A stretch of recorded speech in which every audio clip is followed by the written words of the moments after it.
You want to start us off, and then we'll take questions. Proud of our effort. Again, North Carolina has a lot of weapons out there offensively, and I thought Kai Crutchfield did a great job trying to slow Stephanie Watts down. She's coming off a 26-point game the other night at Clemson, and so playing really well. And I thought Kai did a nice job. We had Raina trying to keep up with Petra. She hit a couple of threes, but overall, I thought she did a nice job. And just overall, team defense was much better, more energy flying around. Jacia Brown-Turner, unbelievable week she's had between this game and the Wake Forest game. She's definitely a strong candidate for Player of the Week in the ACC, in my opinion. Kayla Jones, proud of her. She started out at halftime. She was 1 for 7 from the field. So in the second half, she went 8 for 10. And that's not easy. A lot of times player will get down and it'll snowball on them. But she did a great job of turning that around. And then Elisa Canane, a double-double. Just an unbelievable job on the boards and knocking down free throws. So a good team win, definitely. All right, Aaron, you want to start us off? Yeah. Hey, Wes, 3-point shooting in the first game. They made a season-high 11, and they obviously haven't shot the ball well most of the year. Did you guys do anything different? I mean, was it kind of a law of the averages that I think they missed their first 16 today, that if you do your normal thing, it should pan out? Yeah, you don't want to get away from what you want to do. Now, we did play pick on the ball different this time. And I think the first half, especially, it was effective. They got to a point though they were just putting their head down and going to the hole, and we had trouble, keeping them in front of us. Obviously, Deja Kelly, Stephanie Watts, and then I thought the first half, Usby, I don't know how you pronounce that, Usby, whatever, but did an unbelievable job of running the floor. I think she had 8 points at halftime, and they again.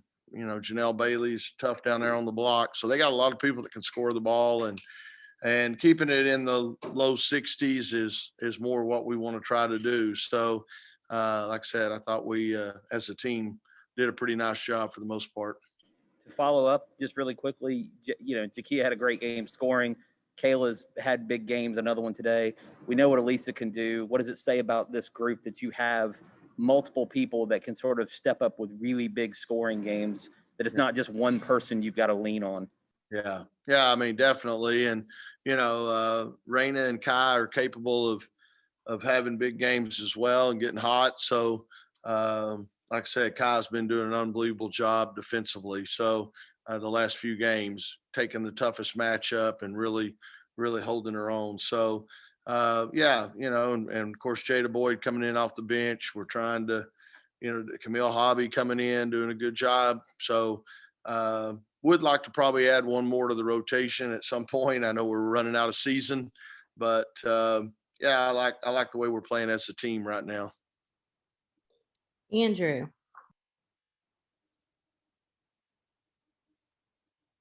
Wes, what did you feel like the biggest difference was for you guys offensively between the first and second half today?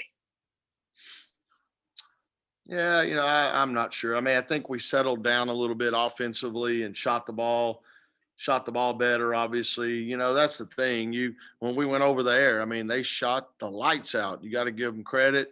I know you have a chance to guard them, but I'm just saying they still, when they had an opening, they were knocking it down, and we struggled to shoot the ball over there. Had trouble finishing around the rim, had trouble shooting the three. So I think here, we shot it better. Jacia Brown-Turner made the biggest difference shooting the ball from three. But we also finished a little bit better. The first half, I don't know if we were just too hyped up, but, I thought we maybe rushed some shots. Part of it's too being patient and getting good looks and getting in a rhythm. At halftime, we had 2 assists, 5 turnovers. So that means in the second half, we had 11 assists and 6 turnovers. So played better team ball, worked inside out, and set teammates up. So good to see us bounce back and be able to do that. Justin. Coach, you and some of the players mentioned in the first meeting in Chapel Hill, the energy was one of the problems, but today it seemed like from the jump, everybody was dialed in, locked in. The energy wasn't a problem today. I mean, I know there's been some bumps along the road since the break back in January, but do you feel like now going into the end of the regular season that this team is still getting better heading into the postseason?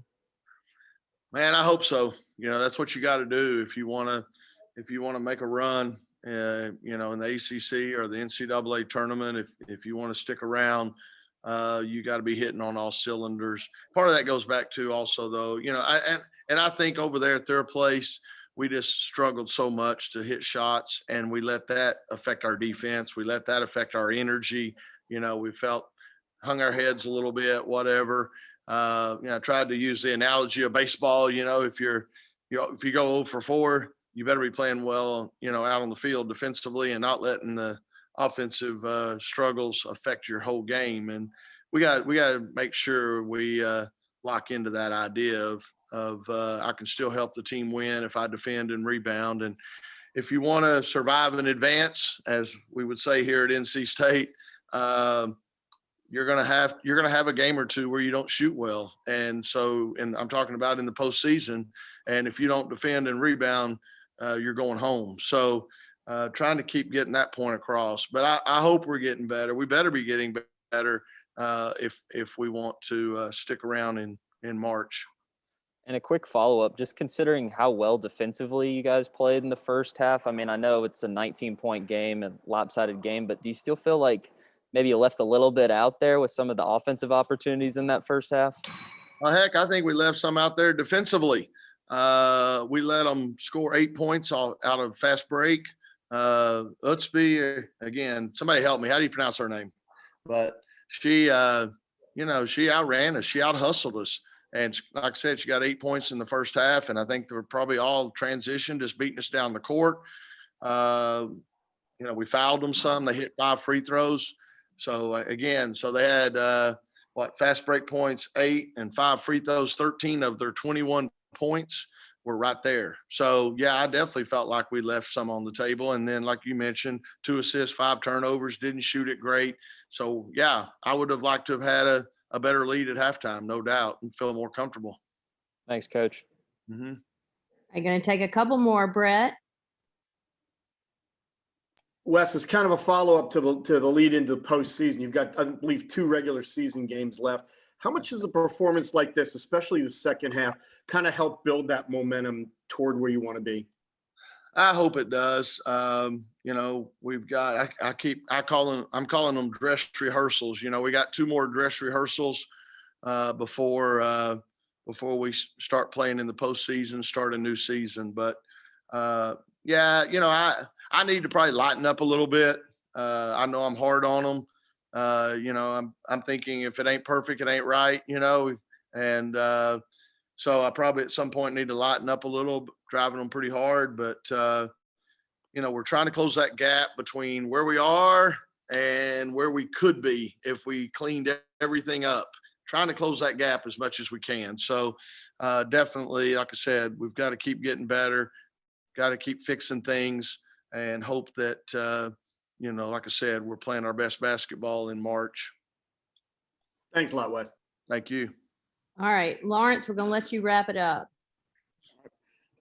Coach, great game. Tonight you guys only had 13 assists. I know you talked on this a little bit earlier, but how do you get more ball movement out of your team heading into the postseason? And then just as a follow-up, the atmosphere tonight with the fans and everything was pretty good. Can you kind of talk about the fans tonight and what Play for K-Day kind of means to NC State? Yeah, this wasn't our typical Play for K game. Obviously, normally it's going to be a sellout, and we're going to have, I'll be honest with you, we were in halftime. I'm not even sure what all they did during the halftime ceremonies and recognitions and all. But it's not, it's really special at NC State because of K-Yow, and it's everywhere it's special, but I think it's at another level here at NC State. So I hate that it wasn't its normal situation, but the fans that were able to be in here and be here, I thought they were into the game and inspired us. And so, you know, as far as the turnovers go, like I said, 2 assists, 5 turnovers in the first half. That's pretty brutal.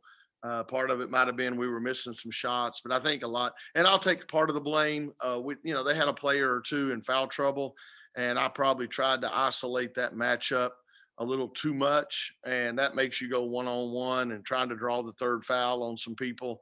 So I'll take part of the blame for that too. So, but yeah, we got to get better at it. You know, maybe the start of the fourth period, I believe we turned it over on the side bounds entry, and you know, told them what we wanted to do a little bit too late. I don't think I communicated well with them. So there's things I got to clean up and do better as well. But yeah, I mean, most of the time we share the ball well, move the ball well, and we got to get back to doing that and going through Elisa. You know, Elisa had more assists than turnovers tonight, so that's a big deal. I've always told her, if you ever get that above assist over turnovers, I'll let you play some point guard. So she's got a ways to go, but that was a nice start anyway. All right, Coach Moore, thank you very much. Thank you. All right. Appreciate Thanks, y'all.